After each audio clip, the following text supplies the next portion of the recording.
Hey guys, so we just finished up this buffet style media center and we were so thrilled about the way the hardware turned out that we decided we should make a separate video for it. Yeah, it turned out really great. We used aluminum, which is something new I haven't seen before, and if y'all are interested in how we built the whole cabinet itself, we have a separate video for that, so you can check the link below and see that. Alright guys, so here in this first shot, Molly's taking our 1.5 by 1/8 of an inch piece of aluminum flat bar, and she's holding it flush on one side while I mark the overall length on the other with a Sharpie. Here I'm just cutting it to length on the table saw sled, but any other method would work. Even a hacksaw works, or a miter saw. Aluminum is actually soft enough to cut with woodworking tools. And then here I'm just cleaning up the edge of the file so that there's no burr that might cut me or I'll have to deal with later in the finishing product. Okay, so here I am just marking 1 inch in from both sides and scoring a straight or square line across. And now we have them set up on some blocks, and here's how I'm going to actually bend that over. This is going to be the stop for the door when it slides shut. So all I've done is taken some 2x6 blocks, lined my line up on the front edge of one, and as you can see in this next clip, I am just screwing those down really tight, and I'll hit it over with a hammer until it's flush with the bottom. Also here I am adding some clamps just to keep it down to the table while I pound on it with a hammer. There are plenty of ways you could do this step. If you have a vise, which I do, you could just put it in the vise and bend it over. I didn't want to mar up the aluminum, so I chose to just do it this way. And here we are just taking it out of that clamp, and you can see how that bend is. It works really, really well. Here's a close-up shot. Okay, so now I'm just going to take it back over to the cabinet and make sure everything's right before we proceed with our next step. And here Molly is checking on her side as well as I'm checking on my side of measurement. We're just trying to center it up as best we can, and then we'll add these spring clamps to it just to hold it in place. Now here I'm marking on the edge of each one of these boards you can see, and that's because I want my mounting location to be in the center of those boards. This isn't necessary if you don't really care where the holes are mounted, or if you just want them equally spaced at some random distance. Anyway, so now because I want them in the center, I'm marking in between those in the center in this direction as well as the other direction, as you will see in just a second. Yeah, here I am, and that just gets me the dead center of that board as well as the dead center of the bar.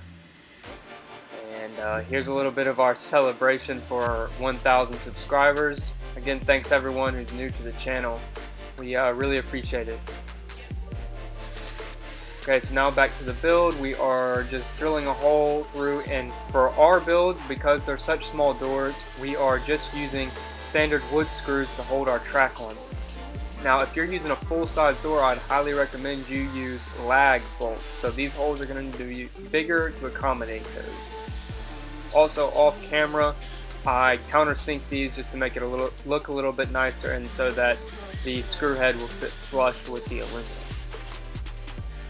Okay, so here is where we're going to get into some complicated stuff that's really going to be more helpful probably if you read our article. But now we are making the actual brackets that are going to roll across the tracks, and I will do my best to describe what it is I am doing.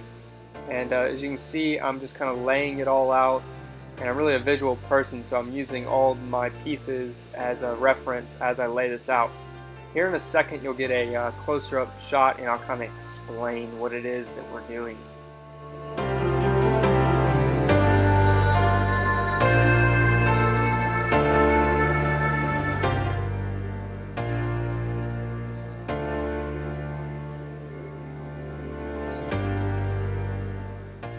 I will note that I just chose a random 6-inch length here to go down the door front. That's pretty much total preference, and I added a nice little rounded feature. All that place is here, as you can see, I'm adding these dots. This is just where I'm going to drill holes for the mounting screws that are going to screw into the door itself.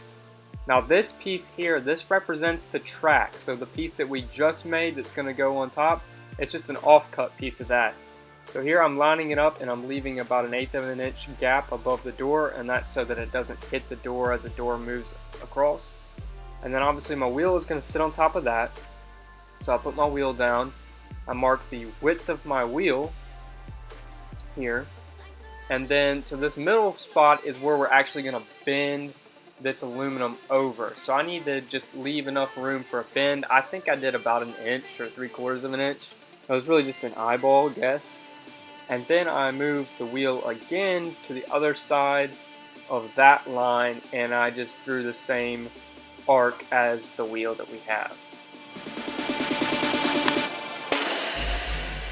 Okay, so moving on to this next part, I am just currently cutting out a bunch of these pieces of aluminum that are all the same length. These are going to make up the brackets that we were just working on. Obviously we have to make a bunch. We have 2 doors and each need 2, so we need to make 4. Now the easiest way for me to do that is I usually take some of this carpet tape, and it's like a double-sided tape, and then I'll just stick all of the pieces together, just making sure to line up all of them on the edges. And what this allows me to do is if I leave my last piece, which is the template, on top, then I can actually cut and drill all of these at the same time, as you can see here. So I'm actually drilling through all 4 of these at the same time instead of having to make them individually. Now off camera, I just cut that curve on a bandsaw, and I cut it and I smoothed it out on a belt sander. And you can see Paley here, she's doing a little move for us. Now as far as bending these, I took a bolt and put it in my vise, and I just used my hands to bend it over. Now what I did is I got the bolt to be the same width as the wheel, and that's just so that the bend is the right width, I guess, in the middle once it's bent. And also a thing to keep in mind is I've tried to watch my lines that I used a square to draw on there. That way that the bend would be, I guess it would stay straight so that the 2 holes line up a little bit easier in the end. If they don't line up perfect, it's not a big deal. This stuff can be manipulated afterwards. Now here I am just putting that placeholder for the track back in place, and as you can see, I'm just showing here that the track is going to actually sit down a little bit because of how it sits in the wheel, and that amount that it's going to sit down is actually enough for the door to sit off the cabinet itself. So if we just measure the width of our door, that's the perfect width for our spacers that I'm currently cutting right now. And what those spacers are going to do is it's going to hold our track off of the cabinet enough so that the door can be put onto the cabinet and roll back and forth. But we don't want to have a huge gap behind the doors, mainly because of aesthetic reasons, but also just to keep, you know, your light of your electronics out and stuff, because a lot of times you want to close the doors because it's a media center while you're watching a movie in the dark, and you don't want to have all your lights screaming at you. So here I am just measuring this bottom lip of trim, and that's for this piece here that I'm currently cutting. This is a piece of aluminum channel. Now this is not a necessary piece, and I wouldn't recommend doing this on a full-size door, but it was requested by our client, so we did it. And what this does is the door actually slides on the bottom inside of this track, and that way, especially in her case, her kids could not pull the door off of the track. Now if you're doing this for a full-size door, it's going to take a lot to do that. Now one of these smaller doors, if your tolerances aren't as tight, it could be fairly easy to pull it off. So just to play it on the safe side, we use this track. Now I'm just drilling a whole bunch of holes down the length of this track, and I'll just use some really small screws to fasten that to the bottom of the cabinet.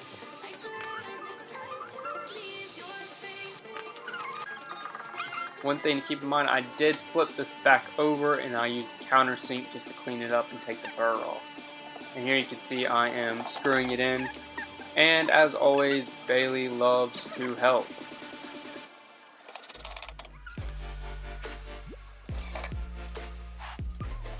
Now I quickly want to jump back while this is playing to how I cut the curves. I didn't want to show it with the bandsaw because not everyone has a bandsaw, and I didn't want to make people think that that's the only way to do it. You can skip the curves, you can cut them with a hacksaw, you can file them, you can do all sorts of things just to get that curve or whatever shape you want. It's not a big deal.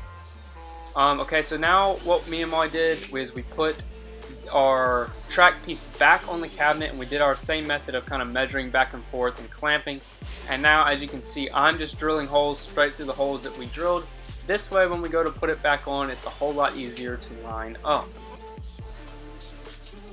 Now we're going to go ahead and install it, and we are just sticking our screw through our spacer, and I'm just kind of keeping them clamped and half tightening them as I go, hand tightening them. And I put one in, and then I'll come back and I'll screw it in. And I usually don't screw them all the way in or tight. I might screw them in but not fully tight, because then what I'll do is I'll step back to the side or even in front, sometimes you can see it, and you just look down the length of your track, and you want to make sure that you're not screwing them in where you're making a wobble or a curve in the track or anything like that. And just using your eyeball is plenty good enough. You don't need to get crazy with that. It's going to work just fine.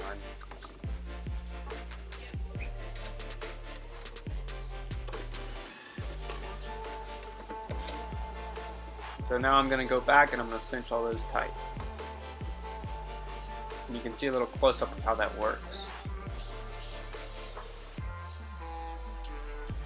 Okay, so now I am getting ready to drill the holes, or the pilot holes, for the lag bolts that are going to go into the door. All I did there was put, again, my little temporary piece of the track back in place to get my distance, and I marked the holes and drilled them out. Now, as you can see here, what I chose to use was lag bolts and a washer, and this was purely for aesthetic reasons. I wanted to give a nut appearance on there. It's more of an industrial look. You could just go with regular screws, but if you're again using a full-size door, definitely would go with lags, and I would go with at least 2 lags. Okay, so now moving on to the finishing process. I took everything back off and sanded it with some 220 grit sandpaper. This is just going to help sort of the paint stick to this aluminum. After sanding, I washed everything down with acetone. I made sure my hands were clean, and once I was done wiping it down, try to use a different section of the rag, and I set the other piece down on a finished surface like this one, where I put on my primer. Now, primer is very important for painting anything, but especially aluminum, and you want to get a very high quality self-etching aluminum primer. You want to make sure it's for aluminum, or else you could possibly have a little bit of peeling or something like that, because aluminum, again, is very hard to paint. And then once you have that, you can use your choice of paint. I just went with a semi-gloss Rust-Oleum product and went ahead and sprayed everything black, as you can see. And I just wanted to give a little shout out to Molly while this is going on. Molly has started a blog now. Y'all can go check it out. The link will be in the description. It's on our website. And she's put her first entry in, and it's kind of all about, you know, how we got started, and a couple of y'all's questions that have shown up in the comments could possibly be answered there. Alright, so then the last and final step is just to reinstall everything, as I'm doing here. And you just want to be careful, obviously, when you're reinstalling it. You know, you want to go slow with your driving your screws in so your drill bit doesn't slip off, all those kinds of things. And when you go to put on your bolts and such, you want to be careful not to mar up the surface when you're tightening them down. But other than that, it's a really straightforward process and goes pretty quickly.